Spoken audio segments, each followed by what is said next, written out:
A few years ago, Simon Sinek wrote a book. You may have read it. Many of you may have watched the YouTube. They say it's one of the most downloaded TED Talks ever, called Start With Why. And I want to take a page out of Simon Sinek today, and we're going to start with the why before we get to the how and the what. The 25th chapter of Matthew is actually a collection of 3 different parables that Christ told. Typically, we talk about those 3 parables separately. We talk about the first, we have lunch, we go home, we come back the next Sunday, we talk about the second one, and then maybe the third one. But that's not how that parable was told. That wasn't the setting. This was the last time that Jesus was with that motley crew that we heard about. And what do we do when we want to say the last thing, the things that are most important? Don't we wait to say those things at the very end? Like, have a great day. I love you, sweetheart. See you later. This is kind of what he was trying to do. So he tells these 3 parables. I put the text up here so you can read it because I'm just going to paraphrase it. The first parable is the parable of the 10 virgins. And you know how this story goes? For the millennials, it goes something like this. There was a wedding. 10 of the bridesmaids got invited to come to the wedding. 5 of them forgot to charge their cell phone. The other 5 were ready. When they heard that the groom was coming and the wedding was about to start, the 5 that forgot to charge the cell phone ran back to Best Buy. And while they were in their Uber coming to the wedding, the groom showed up. And they all went into the country club. And the other 5 were left without getting to go to the wedding, right? That's kind of how it went. The lesson that we took from that is the Lord's coming back and we need to be prepared. The second teaching that Christ had was about the talents. The master went out and said, while I'm gone, I'm going to leave you 3 with some things to take care of. To the first, he gave 5. In some scriptures, it talks about this being bags of gold, 5 bags of gold. To the second one, he gave 2, and to the third, he gave 1. When he got back, he called the 3 back in, and he said, what did you do with the things that I gave you? And the guy with 5 said, well, here, look at this. I got 5 more. The one with 2 said, look at this. I got 2 more. The one with 1 said, listen, I know you're a tough boss. So what I did was I took the things that you gave me and I went out and I buried it. And I dug it up and I brought it back. Well, the master was really pleased with the guy who got 5 more. He was ecstatic about the guy who got 2 more. But to the one who buried it, he went to him and he said, out. In the vernacular now, you're fired. Give the 1 to the man who's got 10 and kick this guy out. And what we know is that we have things that we've been given in our lives that we are called to stewardship over and that there will be an accounting. The third parable in that teaching in the 25th chapter of Matthew is the sheep and the goats, and we're very, very familiar with that one. In the last day, he calls everyone to him and he separates out the sheep and the goats. To the sheep, he says, come on in. To the glory that was prepared for you since before the beginning of the world. That's a party I don't want to miss. They say, well, why would we get invited and the other people don't? And he said, because when I was hungry, you gave me something to eat. When I was thirsty, you gave me something to drink. When I was in prison, you came to see me. When I was sick, you took care of me. When I was a stranger, you welcomed me in. As much as you did to the least of these brothers of mine, you did unto me. If you take those 3 parables in context, the message is this. I'm coming back. Be ready. While I'm gone, I've given you some things to use to take care of the poor people. I did my graduate work in Boulder, Colorado. I've got a lot of friends there that say, you know what, I'm really spiritual. I just don't like organized religion. In James 1:27, it says this, the religion that the Lord loves is to keep yourself undefiled and to take care of widows and orphans. What if this whole thing was all about me taking care of my stuff, my attitude, my health, my spiritual alignment with God, and taking care of other people? If we did that in an organized fashion, do you think there's anybody that wouldn't like our religion? That's what this conference is all about, is taking care of those that are underserved. The widows, the orphans, the people in Africa, the people in Iraq. That's why you're here. That's why I'm here. I grew up in a family that had a lot of talents, like is in the bag of gold talents. My dad and mom were born in Idaho. My dad decided when he was a little kid that he wanted to be rich. And rich at that time was $1 million. Well, the problem was in Idaho, there wasn't even $1 million in the whole state. So they had to move to Denver, Colorado. My dad got involved in the ski area, building up a couple little places called Winter Park and Vail. You might have heard of that. He did really well, really well. But a crazy thing happened to my mom and dad on the way to the bank one day. They figured out that you can be rich and not happy. That's not a lesson that we teach in this country very often. In fact, we teach the opposite lesson, right? If you're not happy, the reason you're not happy is because you bought the wrong car, you bought the wrong mustard, you refinanced your house with the wrong company. And if you want to be happy, all you got to do is just put more stuff in there. In your heart, in your house, someplace. You just need more. And the more that you need is the more that I'm trying to sell you, right? Well, my folks decided to do something different. They started a foundation and they gave all their money away. And then my dad was left with time on his hands, and he started doing economic consulting in Brazil. And his little interpreter was a medical student. And she took my dad to this clinic, and you've seen them. There wasn't anything in the clinic. It was a house. And it had an old exam table and a box of re-rolled bandages, and it just tore my dad's heart out. My dad's a real estate developer, not a medical doctor. And he came back to Denver, Colorado, and had lunch with a group of guys, and he said, I don't know what I'm going to do. I'm called to help this guy, and I don't know where I'm going to get more than about a Band-Aid. And one of his friends, Greg Lowe, said, well, gee, Jim, that's easy. He said, my partner Pete and I, we've got a medical wholesale company. We'll give you some things. Do you know they gave my dad $50,000 of medical supplies that afternoon?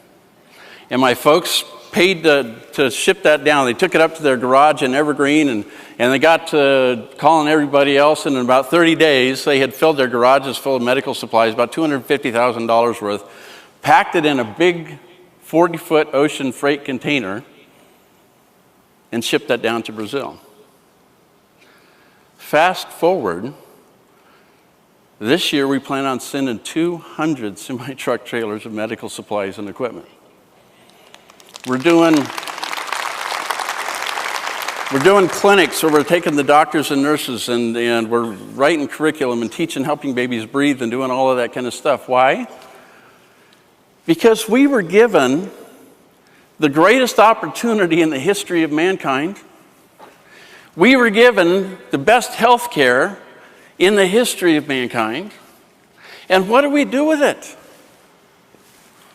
We bury it. We bury it.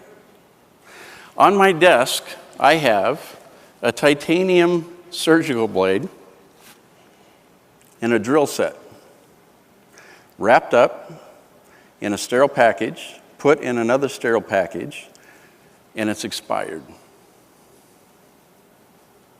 Titanium doesn't expire, friends. We are the only country in the world that puts an expiration date on blue cheese.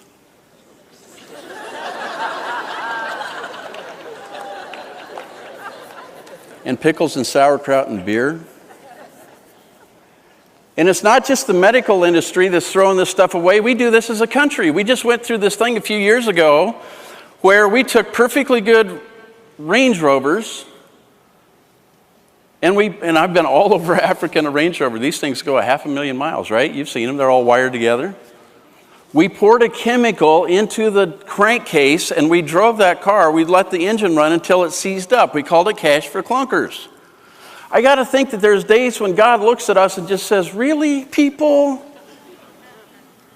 I give you the best of everything and you just waste it.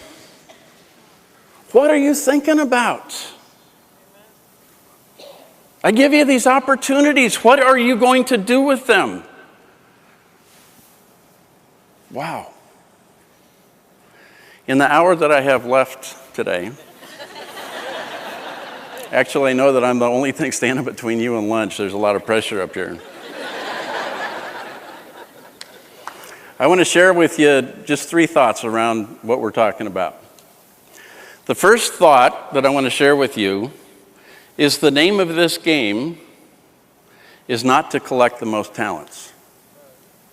I grew up in a family where, I'm an attorney. I got a PhD in finance. I was going to Wall Street. I told my dad I'd help him for 6 months. I've been doing this for 20 years. But in that family where I grew up, I wanted to be the guy with the 11 talents, right? I want to win. That's not the name of the game. Daniel Pink talked about this in his book, Drive. And what he said was, he did this whole study on productivity. He said, people don't work for money. They work for passion and purpose.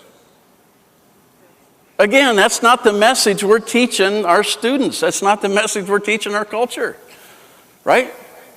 He said, if you want to ruin an entire team of people, put them on commission. Pay them more money, they produce less.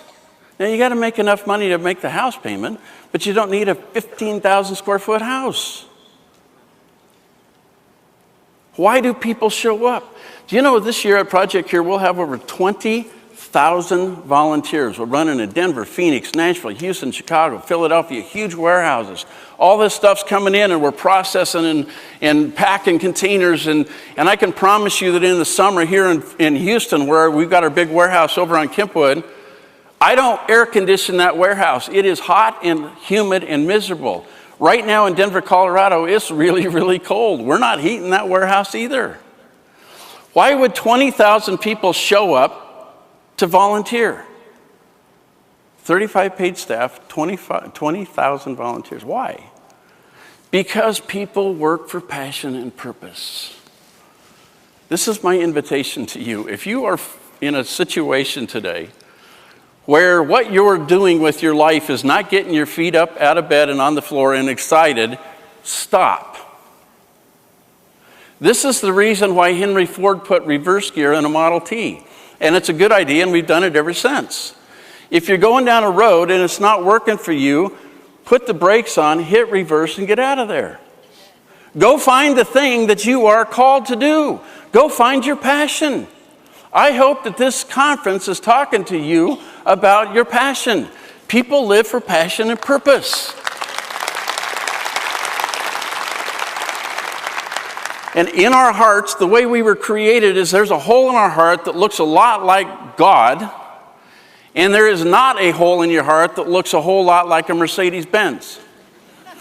My parents had them. They're fine. They get you from point A to point B. There's nothing wrong with it. It's just that that's not going to make you happy. There's one thing in your life that makes you happy because this is the way we were created. Serve other people.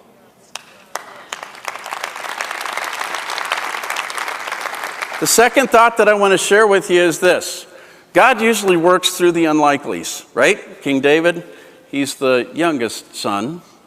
The Apostle Paul, he had something wrong with him. I'm kind of curious to meet him someday and say, what was wrong with you, man?